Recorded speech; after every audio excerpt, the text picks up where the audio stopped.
This video is going to show you how to get more work done.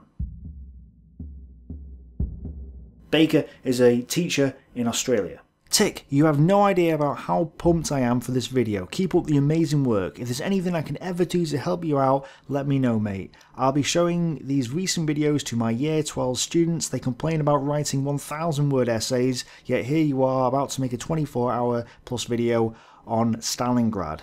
My response was to say that, just so you know, my notes from Glance's works on Stalingrad currently total 42,646 words, and that's not including order of battles, tables, or notes from other authors. And I'm miles away from finishing Glance's second book, let alone his fifth. I'm going to reply to this comment in a upcoming video. Here we are. Hopefully I'll give your students and others some perspective, advice, and tips. Let me give you that perspective. So this is the current word count for my Stalingrad research, and that's not including the lists or order of battles.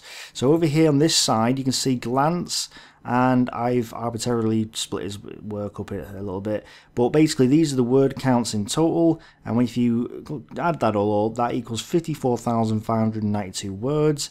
Here are the other authors that I've currently done, some of which, like Mark, I haven't finished yet, but if you add all their words up, that gives us a total of 15,298. When you add all that up, it's 69,890 words in total.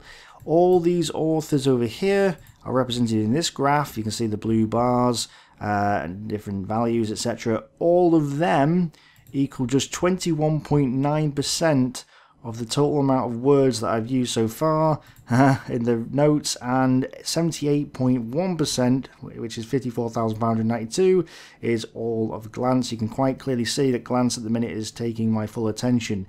Now here's the cool part. So I replied to Baker's comment on the 23rd of the 4th, 2017, and at that point I said I had 42,646 words. Today, which is currently, this video is a bit out late, but this is currently the 28th of the 4th, 2017, and I currently have 54,592 words.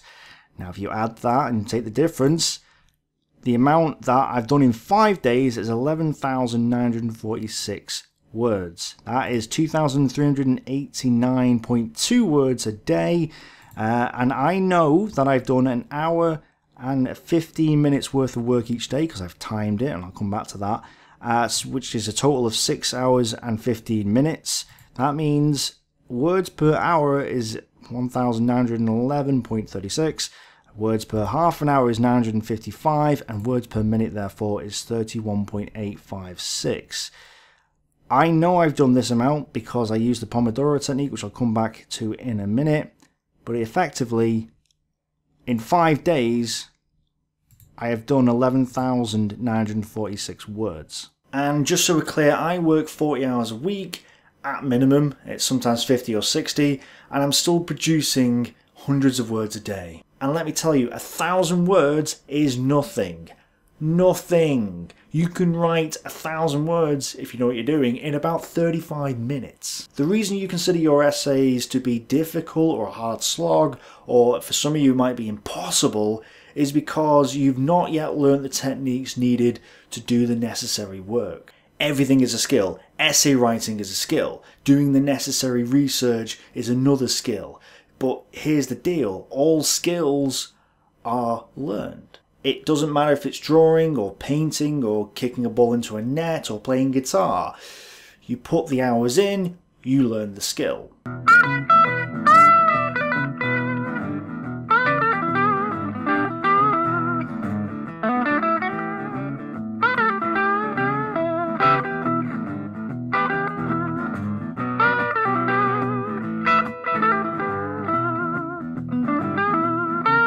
So how do you put the hours in, and how do you focus when you do actually finally sit down to actually do the work? I'm going to give you 3 tips on how to achieve this. Tip number 1 is plan.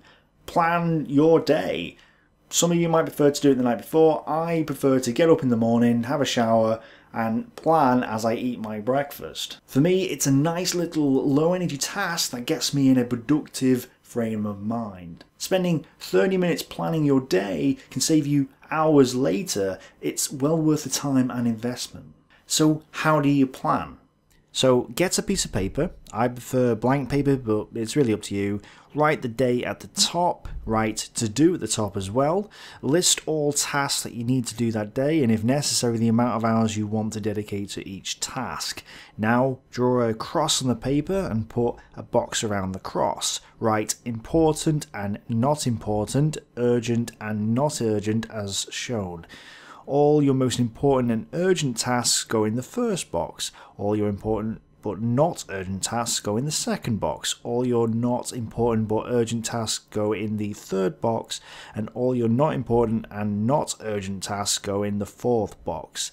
Then, after you've done all this, write do, plan, delegate and discard like so. Now you know what to do and when to do it, what to plan for later, which tasks you can give to somebody else or do it if you just have the spare time, and which tasks you don't actually need to do and can probably get rid of or leave for another day.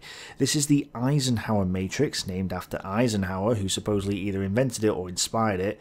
Use the Eisenhower matrix to prioritize your tasks and discard others. I actually use my own variation of the traditional Eisenhower matrix. I put morning, afternoon, evening and spare in there.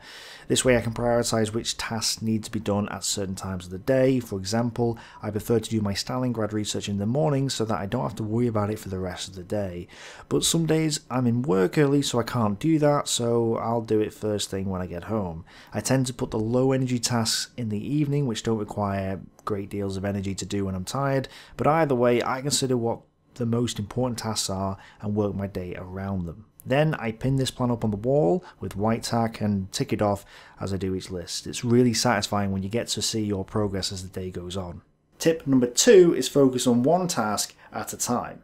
We live in a world of distraction. Your phone, the internet, your friends seek to grab your attention and keep it. Without realizing it, you've hardwired your brain to keep looking at Facebook or Reddit, seeking what exactly? Is that picture of what your friend from school is eating right now really worth your time? How many hours a day do you spend glancing at your phone checking for messages?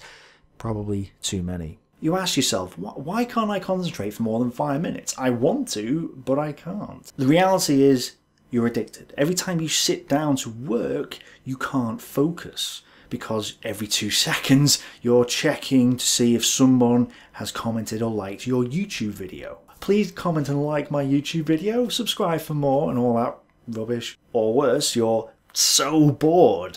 Oh, I've spent like an hour working on this and I really want to check my phone. When the reality is you spent about 5 minutes on it and you just really want to check your phone. As I said before, concentration and focus is a skill. The more you do it, the easier it becomes. And this is why I use the Pomodoro technique. Download the app Tide, set it to 25 minutes work with a 5-minute break, and when it's on, try to do as much work as you possibly can do in that 25 minutes, and concentrate on nothing else but the task at hand. Nothing else. When it's break time, get up, walk around, have a drink of water, stretch, and when the break's over, get back to work. Make sure you have your break because it'll help you stay productive. If you do 3 25-minute sessions, call it a day. Congratulations, you've just done an hour and a half worth of work. Focusing on the task for 25 minutes is the killer. It will boost your productivity. And while it's tempting to check social media on that 5-minute break, no, don't do that. Tell yourself, no, Facebook will not burn down in this next hour and a half. I need to concentrate on this one task that I'm doing. If you really want to check it, wait until the hour and a half is up. Seriously, that mindset will stop you from distracting yourself while the timer is on, meaning you can focus on the task and get the work done. I use the Pomodoro technique for anything that requires solitude and concentration, like studying, research, reading, or script writing. And I use Facebook if I want to pretend I have more friends than I actually do. Tip number 3 is to break it down into smaller chunks. If I said to you, you've got to spend the next 6 hours writing an essay, you'll think your life is over. If I said to you, oh actually you can split it up over the next 4 days and do an hour and a half each day, you'll think, oh, an hour and a half a day? That's not too bad. Because it isn't. And it won't feel like a lot of work when you're in that hour and a half. Just imagine doing that work in the morning and then having the rest of the day not to worry or feel guilty about it. If you leave it to the last minute and then keep checking your word count, it will feel like an eternity until you've done that 6 hours.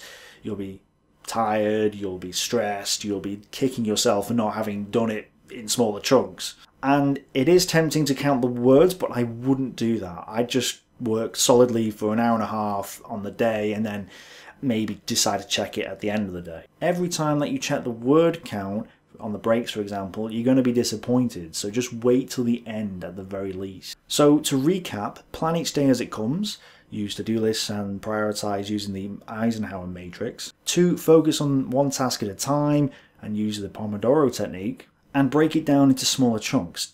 Doing 1.5 hours a day is better than doing everything in the last minute. Time is a valuable thing. Use it and you will succeed. Thanks for watching. Bye for now.